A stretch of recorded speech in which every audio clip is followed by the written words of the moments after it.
Morning, guys. Yeah, I just wanted to thank everybody to coming to join us on this fifth and final webinar series around the cloud adoption framework.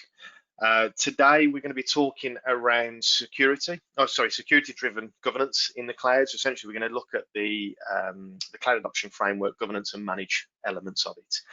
From an introduction point of view, for those who haven't joined us previously, so my name's Matt O'Connor. I'm a cloud specialist. I've been in the industry for around about 15 years, and I've been in the cloud areas for around about 10. So I've got a couple of badges of honour, and a little bit of knowledge to get me into trouble. I'll pass you over to a colleague of mine, Matt McAvoy, who will introduce himself. Hi everybody, good morning. My name is Matt McAvoy. I am the lead principal architect at Modality Systems.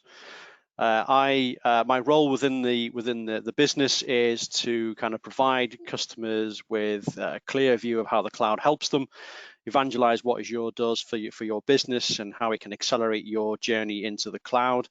And also I'm the lead architect and design principal for the Modality Secure Landing Zones, which is a set of deliverable solutions through code, so allowing customers to move their workloads into the cloud with all the relevant kind of security, governance, monitoring, alerting, and management in place. And I'll pass over to Luke because I'm waffling. Luke, over to you. Thanks, Matt. Hi, everyone. My name is Luke Fussell. It's great to be joining Modality today for the webinar. I'm a cloud solution architect at Microsoft. Working with partners to help develop and iterate on cloud solutions. My main focus is around cloud adoption framework, migration, and automation toolsets. Fantastic. Thanks, Luke. So yeah, for those who haven't joined us and those who've probably worked with us in the past, I wanted to just give you a little bit of an overview of Modality Systems themselves. I mean, so they've been around for around about 15 years, and our inception's really been within the UC space. So right from the inception of obviously Link and Skype, right the way into Teams, obviously, more recently over the last sort of 2 years, 18 months to 2 years.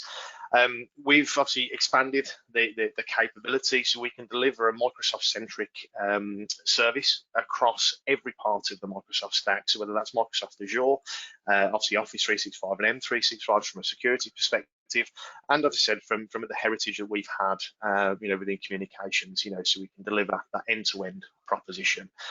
We've got some great badges of honor. We've been Microsoft Partner of the Year, for 5 times. We've got 3 specializations, advanced specializations, which is the only company globally, I believe, that has that advanced specialization.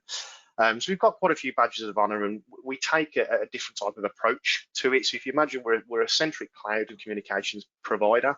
So what we do, we leverage the experience that we have and our own intellectual IP.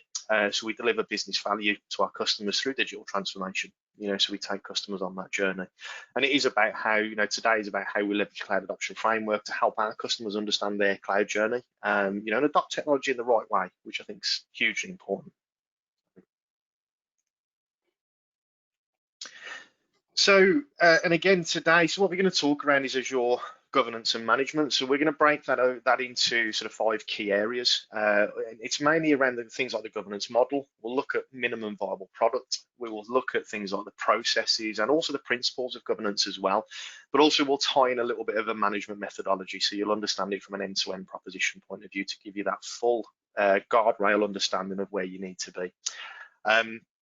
I'll also we'll break into various other things I see that you will see as we go through the slides, but you can understand a little bit more from it. But you'll understand things like business risk from this. So it's about understanding where your risks are and you may face with moving forward into Azure, and this can be mitigated by documenting like business risk process and things like that as well.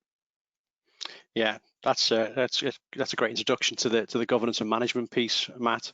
I think what we need to kind of get across here is, although governance seems like a really complex topic, it's easier than it appears, but you need to define your corporate policy up front. Every company we work with, every customer we work with, no matter how big or small the organization, all of those customers and companies all have some form of corporate policy.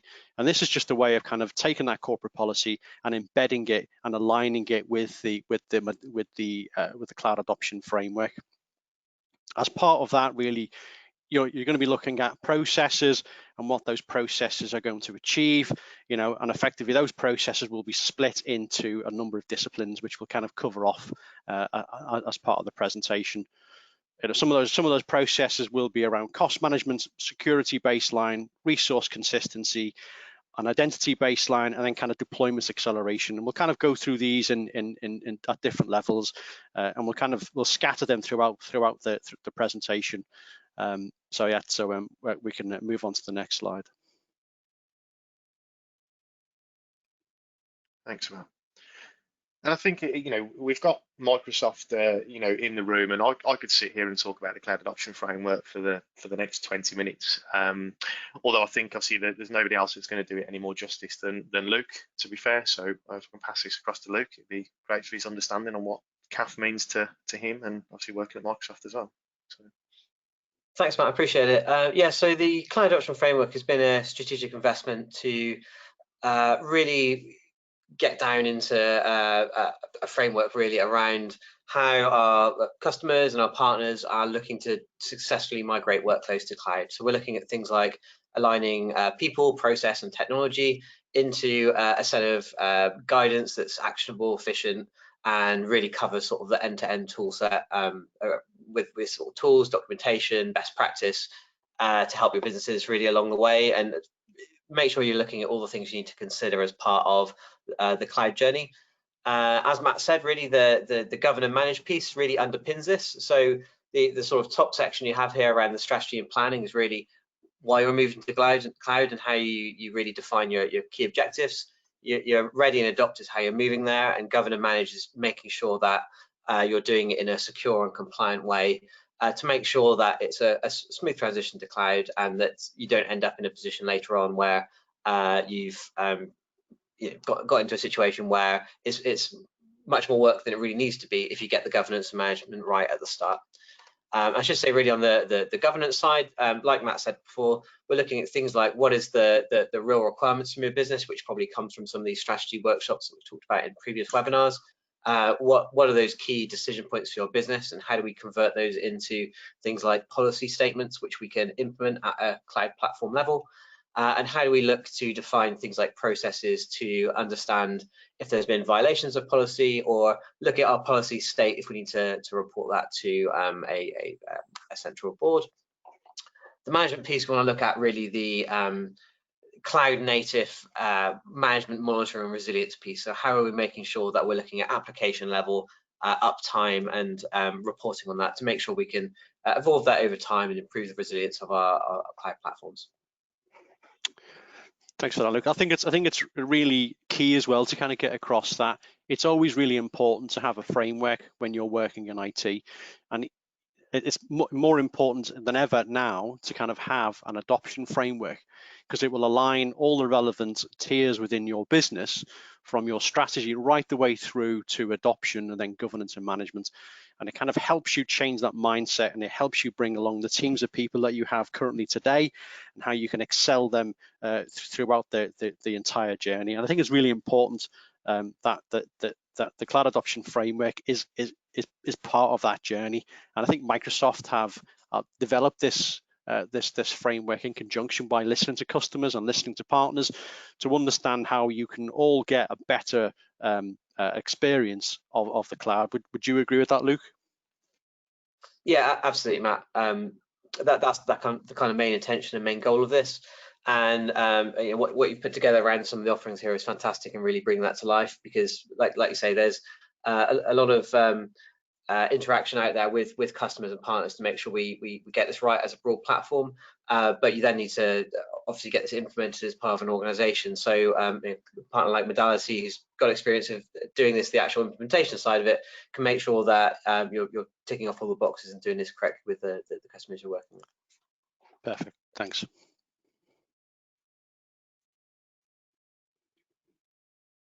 So guys, yeah, I think this slide really depicts, obviously, with things like cloud management best practice and governance drives your organization's cloud adoption efficiencies. So if you think about, obviously, the way we're focusing on 4 key exercises within this slide. So if you think about it, as governance helps your organization to develop business and technical approaches and move towards a cloud governance baseline to effectively, you kind of mitigate new business risks and common cloud adoption efforts. So if you imagine, obviously there are tools that that can make this easier along the way, and we can sort of give you some introductions to the tools, obviously further into the slides. But if you look at it if I give you an example on step 2, so if we introduce it to an assessment that can essentially help you evaluate the start, where you can create the governance MVP, so a minimal viable product. Obviously, we'll discuss MVP in a further set of slides as well. But if you also look at step 3, obviously there's a set of tools that we have within our arsenal, and Matt touched upon it previously in the early slides, where we've got a secure landing zone essentially that creates that secure environment, which gives a basic governance guardrails to get you started. And obviously that's where it kind of gives you that great understanding and that great solid baseline for you guys to work off. And I think a question to ask yourselves as well, and I think what's massively important is, what does governance model and what does that look like for your organization? I think if you can ask yourselves that and have a look at what you do internally, where you sit today with regards to your current infrastructure or your current strategy, but what that governance model is and how can that be transported into the cloud. Matt, I don't know, what have you got anything on that you want to add at all? I think thanks, Matt. I mean, I think what we're trying to get across here really is that the governance, it can be complex, and governance is as complex as you want it to be. But here we've kind of taken those 4 key exercises to focus on, and that's methodology, and then there's the benchmark, and then if there's an initial governance foundation. That's key to kind of keep some of these in mind. This is an initial governance foundation, because your governance will evolve as you move through the process. And governance is not just about kind of doing it once then leaving it, because the cadence of the cloud, no matter what cloud provider you have or what cloud platform you want to use, the change is rapid and is constantly moving forward. So it's key to kind of keep some of these keywords. So methodology, governance benchmark, initial governance foundation. Again, it's a foundation, so this is what you're building on, and you're going to kind of build further on that, and then looking at evolving what you do and making it better and addressing those risks in a more efficient manner, addressing those questions, those processes, those policies, and kind of just moving it forward and constantly evolving it as you move it forward. This is all about kind of not standing still. It's about kind of moving with that journey and getting it right and improving it through that process.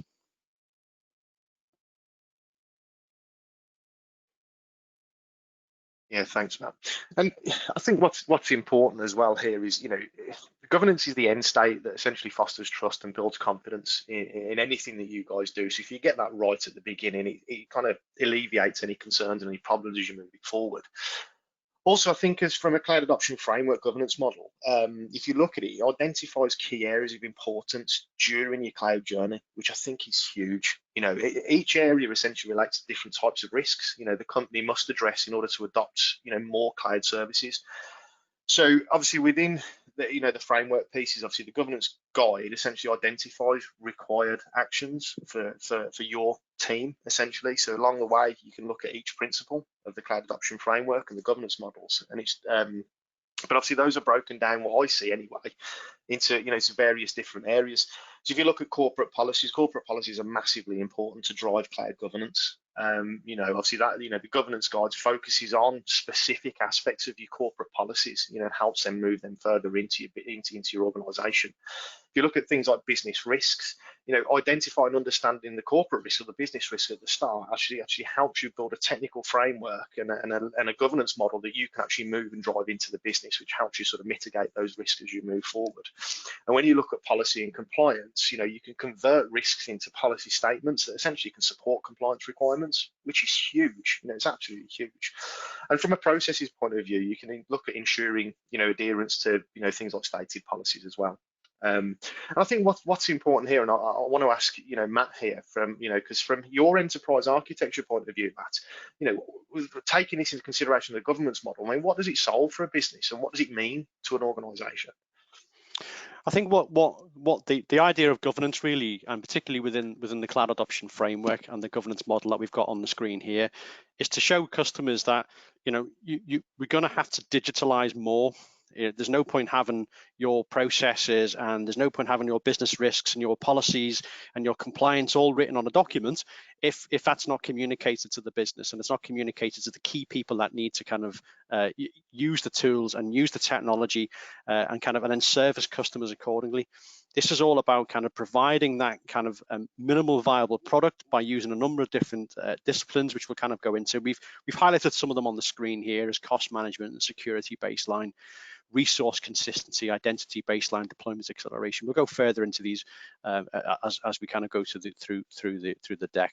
But ultimately, this is about digitalizing what you have written in your environment, what you've got in your head, basically doing it right, doing it in a succinct fashion that supports what you're trying to deliver in that cloud journey. And it's also going to support the relevant teams associated with delivering this journey and delivering some of the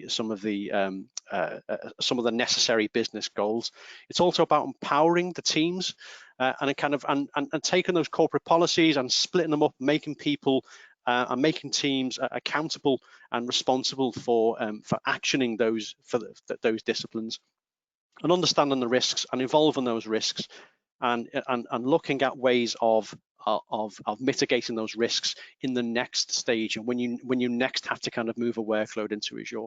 So it's almost like a circle of life effectively within the cloud adoption framework. It's constantly evolving, it's constantly moving it forward, it's changing those policies that will effectively help mitigate problems and risks further down the line, and digitalizing, because when you've got in a cloud environment, you need to make sure that you can create a policy, you can identify a business risk, create a policy to solve that, to plug that risk, create a process, and then effectively push that out at scale.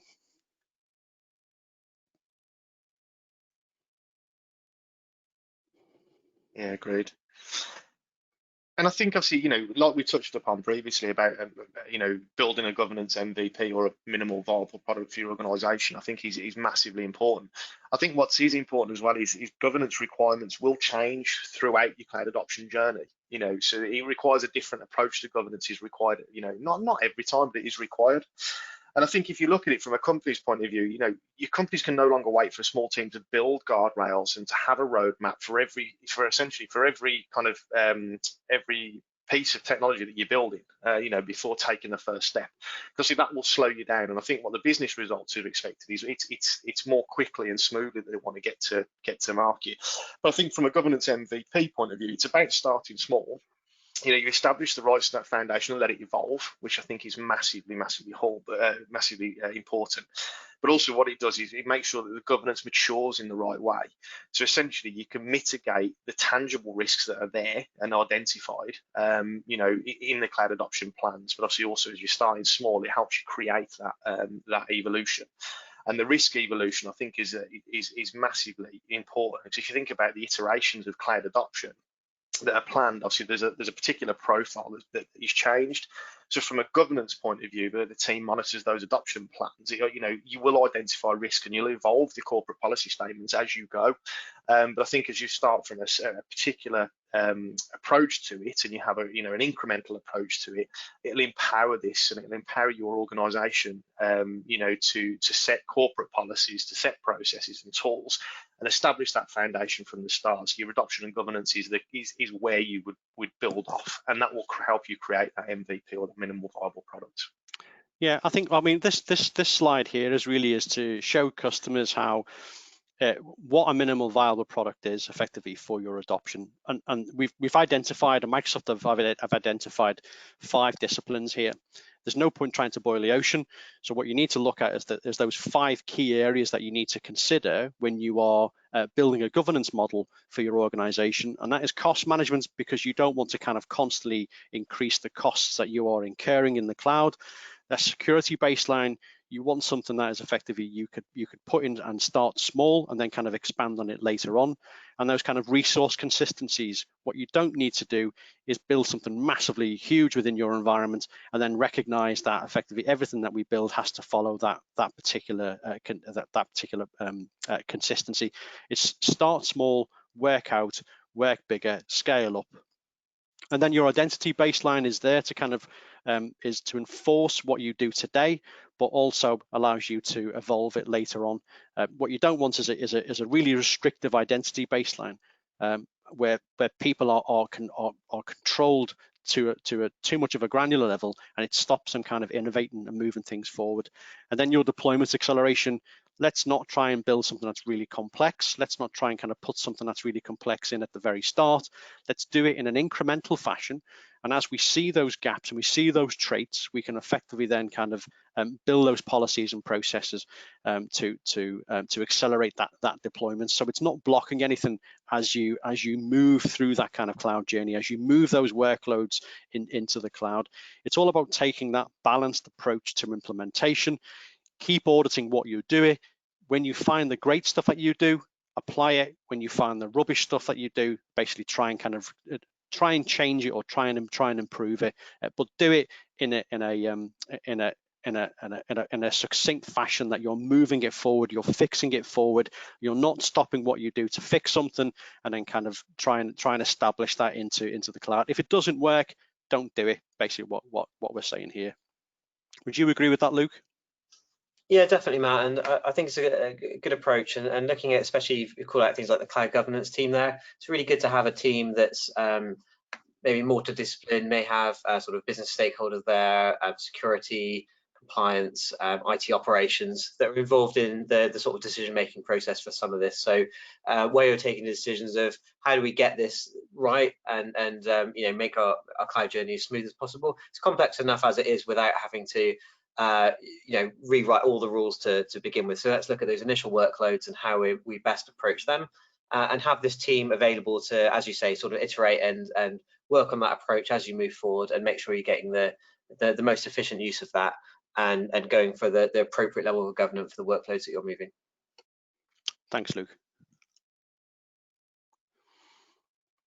And I think this slide really kind of iterates what we've just been saying. It's about kind of achieving a balance to deliver that modernization.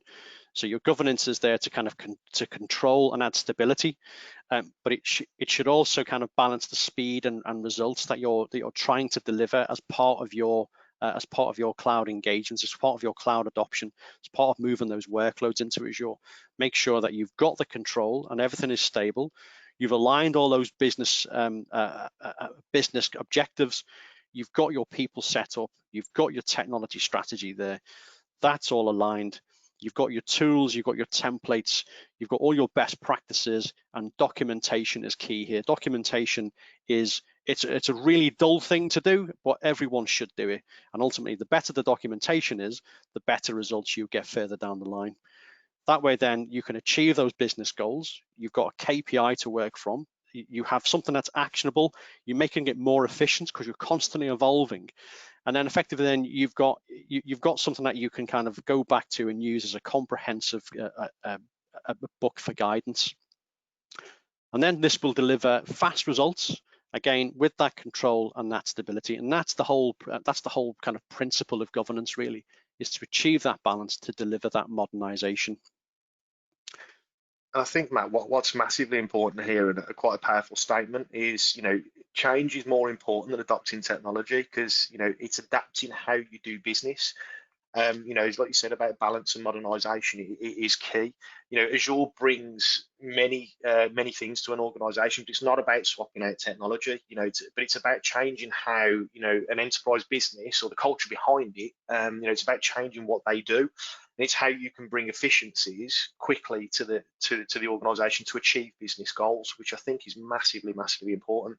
You know, your people, your processes, and your technology, you know, the strategy that underpins all that to your business goals will quickly transform how you do things.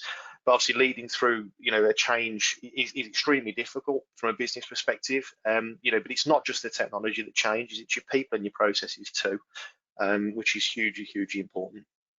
Yeah, and that's it, Matt. I mean, people think, you know, the cloud is all about technology, and it is to a certain extent, but it's also about how that adoption works alongside the people that you have in today, the processes that you have in today, and how you're going to change them, and how you're going to kind of you know, enhance your people, enhance those processes, to ultimately have a technology stack that will service your internal customers and your external customers.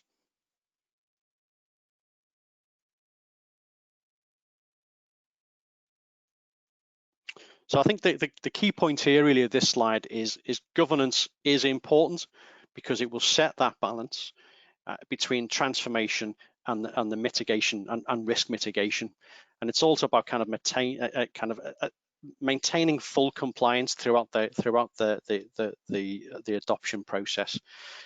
Governance enables the creation of a balance between transformation, so that's evolving your business with digital transformation, and risk mitigation, which is about minimizing risks to business outcomes and performance, not just the technology that you're delivering on, not just kind of security gaps that you're seeing.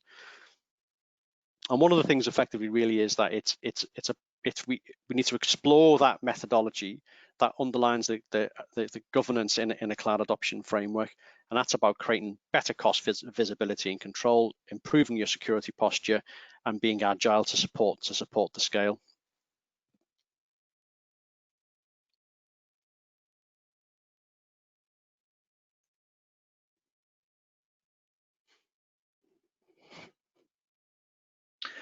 And I think that the key thing here as well, Matt, is I think the key point here is governance develops and evolves so the corporate policy along what we class as, or what the CAF classes as 5 key disciplines. It is about resource consistency and management. Like we explored before, security baseline, identity baseline, cost management and deployment acceleration. But I think what it is governance enables specific corporate policies for for anybody adopting this. It helps them identify that and helps them push that forward. It also, the cloud governance team, as I said, as you start creating one, is tasked with what they class an incremental process of migrating or mitigating risks to business processes and technology platforms, and with minimal interruption, which is where also you need to be to adopt the cloud and innovate in the right way. And I think it is key, cloud architects, legal, security, HR and finance, having all these have different disciplines, and they're develop and enforce different disciplines across the organizations. But having those in line when you adopt a technology strategy, you're going to meet both needs. You're going to meet your business needs and your technology roadmap needs, in one go, but you govern from the start, which is hugely important. Yeah, I think it's key here as well to identify what that cloud governance team should look like. You're going to have people from different backgrounds all working as a team to drive your journey forward. And you're going to have cloud architects, you're going to have people from legal, you're going to have people from your infosec team, and you're going to have HR and finance. And these people are all these teams are all required to kind of build that governance and to make sure that they develop and enforce the disciplines that need to be in place across the cloud adoption. So it's key to kind of make sure that you've got the relevant key people involved, and that everyone tries to speak the same language, so everyone communicates in the same way to get that message out accordingly, and also get that kind of documentation written in a taxonomy that everyone understands.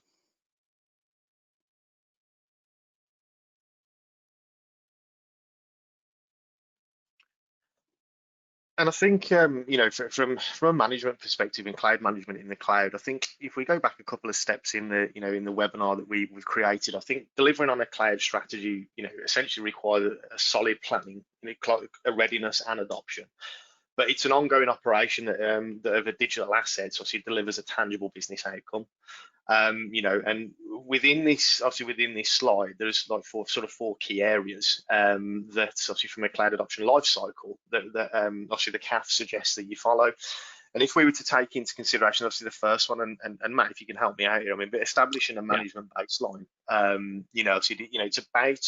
it's about defining, isn't it, criticality of classification. It's understanding cloud management tools, and it's understanding processes that are required to deliver the commitment to the operation today. And I think also these don't necessarily have to change massively, do they, Matt? From a cloud perspective, yeah. Things today on premise too. Absolutely. I mean this for this first. The first kind of key point we have here really is about setting a baseline, and it's about kind of identifying those critical classifications, and that's about your data. It's about the life cycle of your data. It's about the life cycle of your of the tools that you're going to use, the vendors that you need, the partners that you need.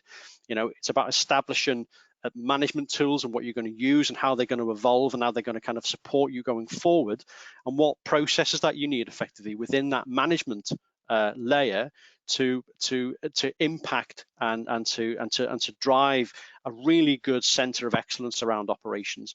So it's basically about setting baselines, really. You can't just kind of come into the cloud and effectively say, this is how we do it in a traditional data center, this is how we're going to do it in Azure, or AWS, or Google, wherever the cloud platform is that you're going to do it. For this particular scenario, we're looking at Azure, but ultimately what you do traditionally and what you do in the cloud, there are differences, and you have to kind of document those differences, and you have to classify them slightly differently as well within that. But this is all about kind of setting the baseline. It's all about kind of defining the business, those business commitments. So how are you going to effectively document and support those workloads? How are you going to kind of commit those operational agreements that you've got with the business around those kind of management investments you've got for each of the workloads? Because each workload may have a different set of support documents that you need, depending on the vendor, depending on the platform that you use, whether it's IaaS or PaaS. Each one will be managed slightly different. As you transition through the cloud, you'll understand that when you kind of build out an IaaS workload, you'll have different governance, you'll have a different management plan. Whereas you transition that into something a bit more innovative, like a platform as a service or a software as a service, that governance and that support model needs to change with it. But if you've got a baseline to work from, you can constantly add, and you can constantly change, and you can constantly kind of develop and evolve your management, your governance along the way.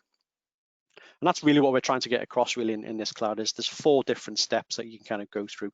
It's all about kind of setting a baseline, defining those business commitments, expanding that management baseline to make it better, provide best practice, implement better tooling, work with those relevant teams to define what needs to happen from a governance policy and support capability, and then looking at kind of advancing those operations and using different design principles to provide a much better center of excellence around cloud management. Yeah, and just to add to that, Matt, this is all really great from the platform management level, and to actually build this into the platform and have the cloud management, cloud governance team sort of looking after and managing this will really allow you to speed up the future deployments and the results you actually get out of the cloud journey. Because with this built into the platform, it means you can much more easily hand over things like subscriptions and landing zones over to development teams and infrastructure teams who can go ahead and start deploying with this stuff built in from the platform level, and it really enables the speed of deployment for other teams within the organization to work without needing to consider this each time they go to deploy a new workload. Thanks for that, Luke.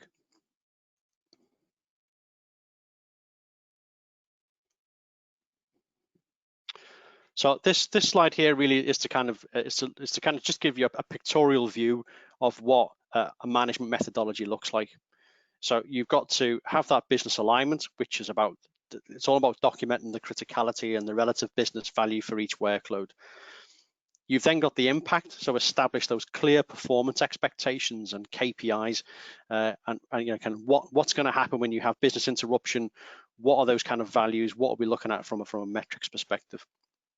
And then that commitment, this is where you have your documentation, you're tracking what's happening, you're reporting on the commitments based on the cost and performance that you said you were going to deliver. And this is where that kind of methodology comes in and helps. It's about lining the business to the workloads, to mission critical workloads within any portfolio. And there are various degrees of operational management need as well. And we've put in some kind of cloud operation disciplines here, so which is around inventory and visibility, operational compliance, protect and recover, platform operations, so customizing those operations to improve performance, and then workload operations, and that's about understanding workload telemetry and aligning those workload operations to performance and reliability commitments.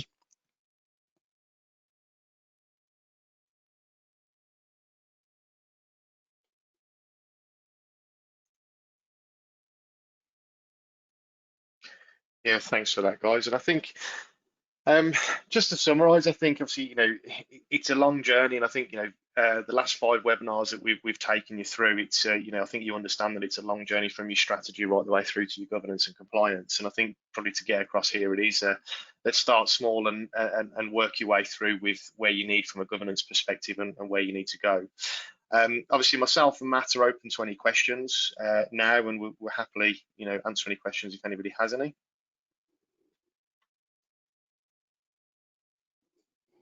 Not sure if we have anybody on the line asking any questions, but I don't think so, Matt. no, I don't think so, which is, it could be a good thing, so that's fine. Maybe we've done our job really efficiently. But I just want to thank everybody for coming. I think this is the last in the series, obviously, of the webinars, and obviously I want to thank Microsoft themselves for attending, and Luke, you know, especially, you've done a great job with us, and, you know, we appreciate all the support that you've given us, so thank you. Yeah, it's a pleasure to join you guys. Thank you very much. It's been an enjoyable series, and yeah, it's been great working with you and helping building out the landing zones and the process for CAF. Cheers, guys. Thanks for joining. Hopefully, we'll see you in the future. Thank you. Thanks, guys. Cheers. Bye now.